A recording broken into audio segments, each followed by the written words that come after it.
Good morning. This is Jason Dean coming live at you again for another Film Fanatic show. Hope everyone's doing good. It is 9:57 on a beautiful Tuesday morning. So yeah, hope everyone's doing good. I want to thank the folks who have been supporting this wacky thing that I do called Film Fanatic. So yeah, before I get into today's show, again, I like to mix things up quite a bit. I like to do music shows and movies, and still the primary focus of this channel is covering all kinds of movies, mostly movies that I feel that aren't talked about enough. Particularly in the world of exploitation, which is my passion. Again, I love all kinds of movies, and but that's the focus. And to bring movies to the table, or put movies in a certain light that I feel like aren't always talked about. But again, I always talk about music, and I do. I have tons of shows on this channel about music, like bands that I really love, albums that I love, things that are always a big inspiration for me personally, and artistically, if you want to call it that. So, and yeah, before I get into today's show, which I'm kind of excited about, is on next week we will be doing a big uh, Quantum show and Osmia show at Blue in Portland. It's our first time playing at Blue, which is a really cool venue. That place, as a venue, Blue has been around for many many years. It was primarily at one point a jazz club, and I've played there quite a few times. Never with a rock band really, so this will be our first time. It's Blue has changed over the last couple of years. Like now they have punk bands there, and they have like there's a really great, really awesome band called Scoby.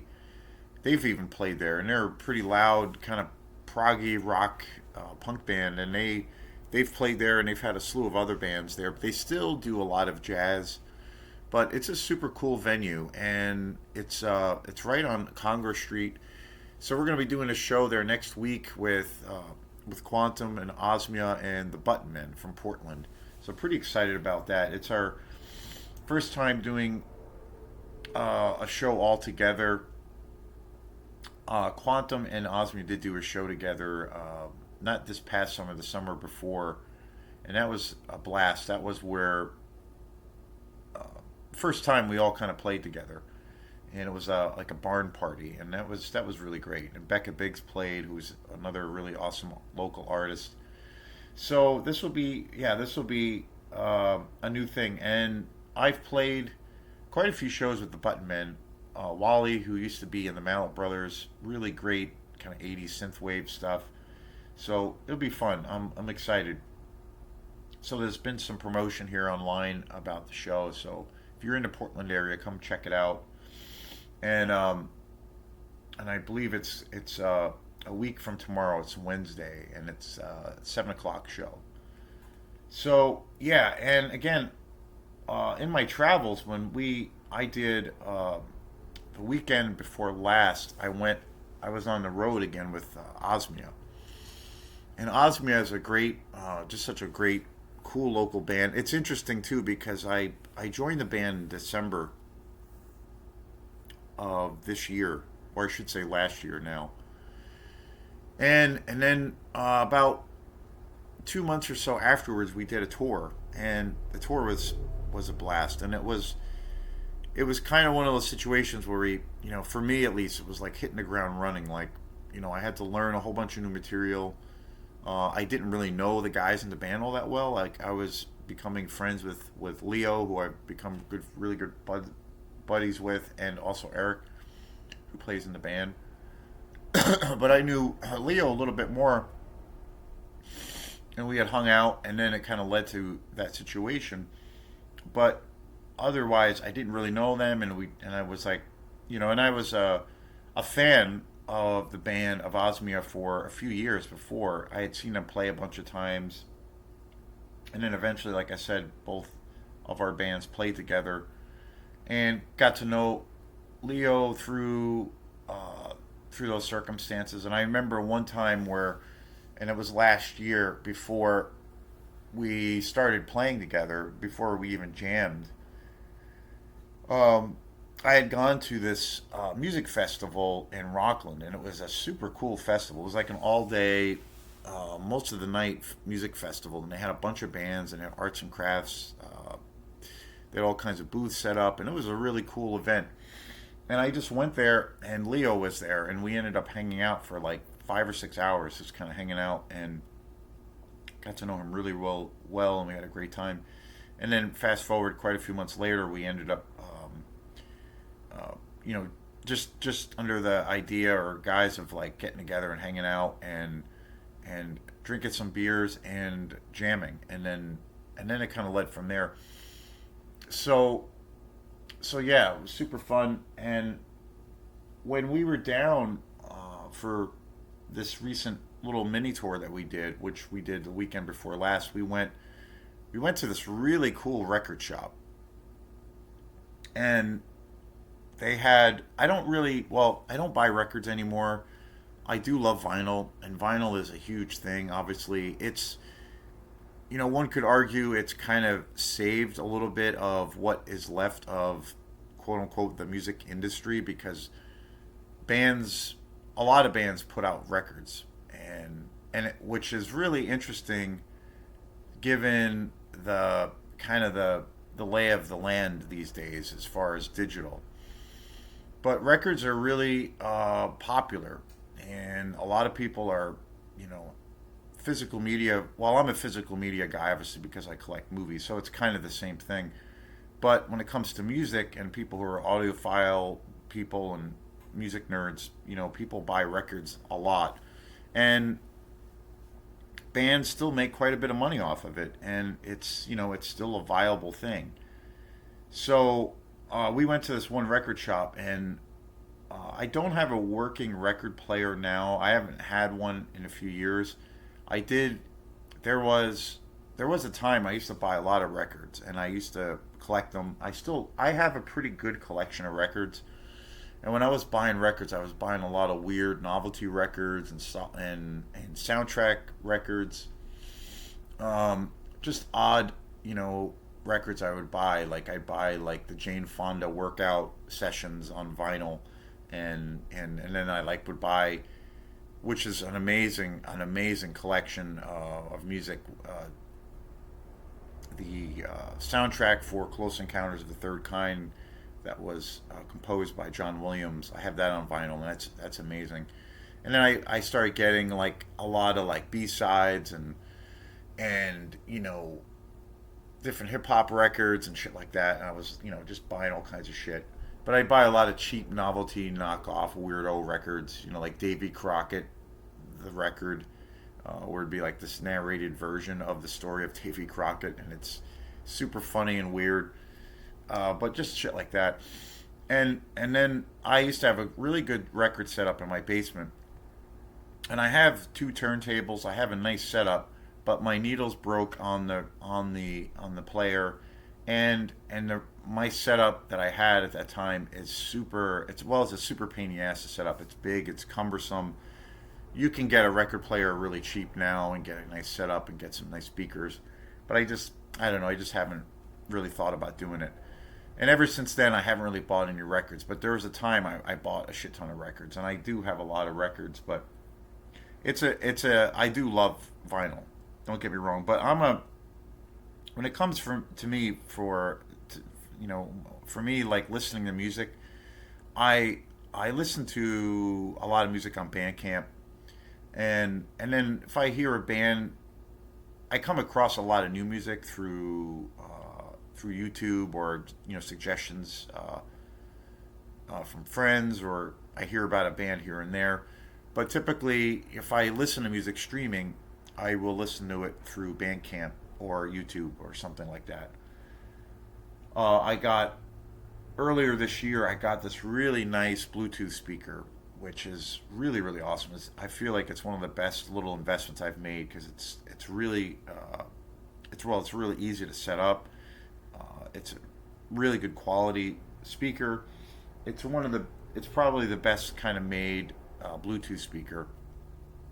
So I listen to music a lot that way, but otherwise, like I listen to a lot of music for the most part anyway, and I listen to a lot of music at home through that platform, through that way. But then I listen to a lot of music in my car, and primarily the way that I listen to music the most is through CDs. So I still buy music all the time, and when we went to this record shop, it was pretty dope. They had a bunch of great records and music and all this shit. So I was like really excited. So I bought some CDs, and I just did a show a day or two ago on this really awesome Joy Division box set that I got. It's not really a box set, but it's a two CD collection of a live recording and then a studio recording, and it's really awesome. One of my favorite indie rock bands and punk bands, especially when it comes to electronic music. And so I just did a show on that. But one of the other albums that I bought, which I was super excited, and I had not heard it since I was a little kid, and I only had a copy of this album on cassette when I was a kid, and that is Slayer, Hell Awaits. So they had this on CD, and I'm like, oh fuck yeah, I should just buy this. And it was super cheap. It was like $5, and I was like, man, I've never even, as much as I loved Slayer as a kid, they were a seminal band for me and a pivotal band for me as far as like my deep love of metal and extreme metal and kind of the timeline. And so I had Hell Awaits on cassette when I was a kid, and I never had it on CD. So I was like, oh hell yeah! So pun intended. So so I jumped at the chance of buying this, and it's it's great. It's fantastic. It came out. It's hard to believe that this shit came out in 1985. Like that's just crazy. Um, yeah, totally nuts. And again, it's really really great copy. The audio is really great. It's a really great transfer. For me, it's a massive upgrade from having it on cassette. I think I still have the cassette somewhere, but it's great. I mean, it's got all the original artwork. Um, it's got all the original photos, of course, with Kerry King, Jeff Hanneman, Dave Lombardo, Tom Araya. I mean, it's very cool. It's got all the liner notes. It's got all the lyrics. Yeah, really great. I've always loved. This has always been one of my favorite Slayer covers too. I've always loved. It always reminded me of like Dante's Inferno. Um, yeah, it's so great. Slayer was, again, like I said in the beginning, or a few minutes ago, like Slayer was such a kind of a seismic band for me when it came to listening to, rock, and then getting into, extreme heavy music, getting into thrash metal, then getting into like, death metal, and then eventually getting into black metal, which is, when it comes to heavy music, my favorite form of music is black metal. I've done lots of shows on black metal. So like, Slayer was that band that really changed and really expanded my interests when it came to extreme music. So when I was a kid, like millions and millions of other kids, or probably even billions of other kids growing up, my first rock band that I ever heard was Kiss. Kiss was the band, and growing up before that, like my earliest recollection of being exposed to music was I think my dad. really, because I remember when I was a little kid, and even through high school, my dad was into music quite a bit, and he used to have a lot of records, and he would play music at the house, you know. And then I remember in high school as well, he was into music, but he was really into, like, I don't know, he had some pretty eclectic tastes, I guess you could say. He uh, he was really into like Isaac Hayes. He was really into Robert Palmer, and then also like Neil Diamond. And he was also a piano player. He never played outside of the house. Like, he used to practice a lot, and when he was a kid, he used to play piano a lot. Again, it was like a hobby. And then he quit for a really long time. And then when I was in high school, middle school, he acquired the piano that he had when he was a kid, this really beautiful baby grand piano. And then he started to practice and play again, and he would play all the time, and he was listening to music. And but I remember those that was the first music I ever heard growing up. And then the first like rock band I ever heard was Kiss, and of course it was, you know, seeing videos of them, the images of them with the makeup. And at that time I was a massive, growing up, and I still am. I just actually bought a comic book the other day. Um, but growing up, I was a super comic book nerd kid, and I used to buy, tons of comic books. And I was really into, I got into horror and science fiction, and my first, literary, exposure to horror was Edgar Allan Poe. Reading some of his short stories when I was in middle school, high school. And Bram Stoker's Dracula was one of those major books for me. That was all my, that was my exposure to horror. And then combining that with my love of comic books, the fantasy element, the theatrical element. And Kiss was that band for me that was all of that, but real life. They were like real life comic book characters, that were playing instruments. And I remember, being exposed to. I remember as a little kid seeing this like ultra kind of evangelical Christian show that was talking about the dangers of rock and roll. And on the show, they did a little thing on segment on bands that they considered were, promoting devil worship. And they had like clips of Kiss, they had clips of Judas Priest and Iron Maiden. And and I remember as a kid seeing this, and I was just like, "Holy shit! I have to buy these albums, or I have to listen to these bands. I have to become fans because it was so cool, and it was just so funny seeing it through that lens as a little kid." And Kiss was that band, and then eventually after Kiss, I got into like, Ozzy Osbourne.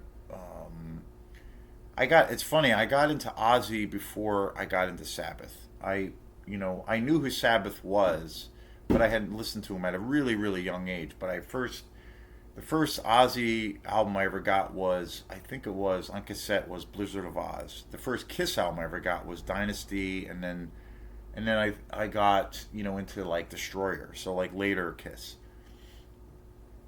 And then Blizzard of Oz was like the first cassette that I got of Ozzy, and then from there I got into Black Sabbath and became a massive fan. And suddenly when I heard Black Sabbath, it was, at that time the heaviest music that I had heard, and the music was a lot darker, and made me think of horror films and that whole aesthetic. And then after that period, I remember getting into Metallica. Metallica, I remember buying Master of Puppets on cassette. And I believe that was the first Metallica album I ever heard. And, going from Kiss to, Black Sabbath, Ozzy, and then I was really into Iron Maiden, Judas Priest, of course. All these bands I still love and I still listen to. Um, I and then I got exposed to Metallica Master of Puppets, and then got way into Metallica. Ride the Lightning, Kill 'Em All, and Justice for All. And that was a new form of extreme music. Like this was like my exposure to thrash metal, and then I got into bands like Exodus, Anthrax, and things like that. And that was like a whole new thing because the music was a lot faster. It was obviously a lot, more aggressive. So yeah, that was like this pivotal shift. And then I remember, fast forward a few years after that, the first Slayer album I ever heard and that I ever got was Slayer's Rain and Blood.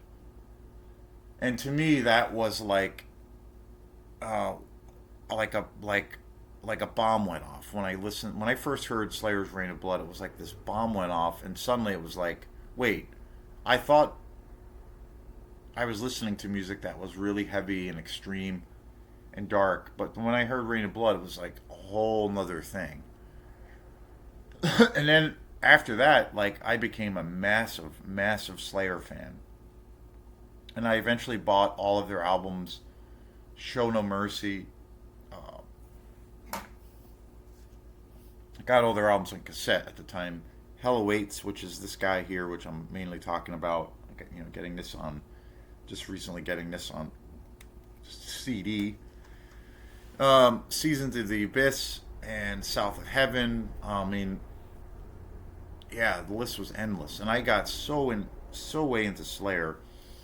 And to me, and especially with Rain of Blood, and especially with Hell Awaits, it was the first band and first music that that I got into, where they had these horror based lyrics, or if you want to call it satanic lyrics, even though it's not really satanic, but satanic imagery and about hell and the devil and Satan and all of those things. And it was like this whole nother thing, and it was so much darker. It was so much more intense, and it was like it opened up the gates to me for extreme music. And then from there, I got into, after I got into Slayer, that was that opened the floodgates. And then shortly after that, within a few years, then I got into the death metal scene. At that time, in that time frame, that's when the whole like Tampa, Florida death metal scene was happening. So you had bands like Obituary, Morbid Angel, Cannibal Corpse. That's when I got into all of those bands, and it was like suddenly now, wait, music got even more extreme and heavier. And then a few years later, I got into bands like Mayhem and Burzum and Dark Throne. So it was like this trajectory of my exposure to music that, wow, I thought this was dark and heavy and fast, but wait, there's even more music that's extreme out there. But I have to say, like, Slayer was the band at that time that was that gateway that opened me to darker music lyrics that were of a much darker subject matter, music that was more intense. And they were Slayer was like the first band I remember as a kid hearing, with the imagery, the lyrics, and the way the music was kind of played and presented, where it was kind of scary and it was kind of this forbidden thing. And yeah, it was so extreme. And Hell Awaits, this classic album, was one of those albums. It's got some of their best tunes, I think, that they've ever had written as a band on here. And they always played so much of this record live. There's so many of their cuts from this album that were, just so pivotal as far as songs that were really popular. Music that was, the kind of their hits. And I remember seeing them. I saw Slayer also like about 3 or 4 times in concert as a kid. It's got, of course, the title track, Hell Awaits, Kill Again, At Dawn They Sleep, Praise of Death, Necrophiliac, Crypts of Eternity, and Hardening of the Arteries. Hell Awaits they would always play, and Kill Again and At Dawn They Sleep Necrophiliac. Those songs became regular staples in the Slayer live sets. But phenomenal album that, one of those albums that kind of changed my life when it comes to extreme music. So yeah, I wanted to do a quick little show on this classic album. And finally, getting it and hearing it on CD for the first time, which I never, never did before. So thanks again, and we will see you next time. Peace.